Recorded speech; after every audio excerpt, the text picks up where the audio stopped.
Je prends un autre exemple, ce sont les besoins fondamentaux. Alors, les besoins fondamentaux, c'est par exemple quoi? C'est le fait, par exemple, que votre cœur bat. Vous ne pouvez pas décider là maintenant d'arrêter le battement de votre cœur. Vous ne pouvez pas le faire volontairement. Vous ne pouvez pas empêcher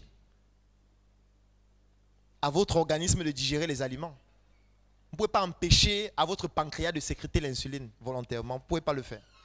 Ça, ce sont des besoins physiologiques. Vous pouvez vous priver de respirer un moment. Vous arrêtez. Même vous ne pouvez pas le faire pendant 1 heure, 2 heures, 3 heures, 4 heures de temps. Non, vous allez mourir. Ça, c'est toujours le cerveau reptilien. Le cerveau reptilien a aussi une particularité, c'est que c'est un cerveau binaire. C'est-à-dire, il fonctionne un peu comme un interrupteur. Ça veut dire, soit c'est oui, soit c'est non. Tout simplement. Et la dernière chose importante, c'est que le cerveau reptilien a une particularité, c'est que chaque fois qu'il y a un stimuli, il réagit exactement de la même façon. Ça veut dire, à chaque fois qu'on va prendre le briquet ou qu'on va vous piquer, vous allez toujours enlever la main.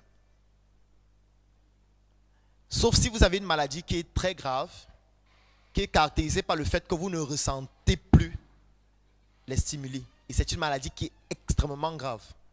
Parce que ce que vous devez savoir, c'est que la douleur est un mécanisme de défense de votre organisme. La toux est un mécanisme de défense de votre organisme. Parce que quand vous commencez à tousser, votre organisme est en train de vous dire il y a un problème. Il y a peut-être une obstruction quelque part. Je suis étouffé quelque part. Il faut que tu trouves une solution à ça rapidement. Vous vous imaginez si par exemple, oh, ça c'est de l'entrepreneuriat pur. Pur. Est-ce qu'on peut applaudir pour elle, s'il vous plaît? Ça veut dire, elle a anticipé sur la diapositive que je devais présenter tout à l'heure. Identifier un problème et proposer une solution. C'est tout.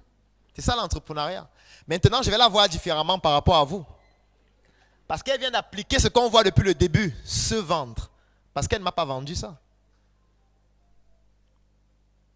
Si tout à l'heure elle vient me demander une doléance, je serai plus clément que vous. Et ça se vérifie dans tout dans la vie.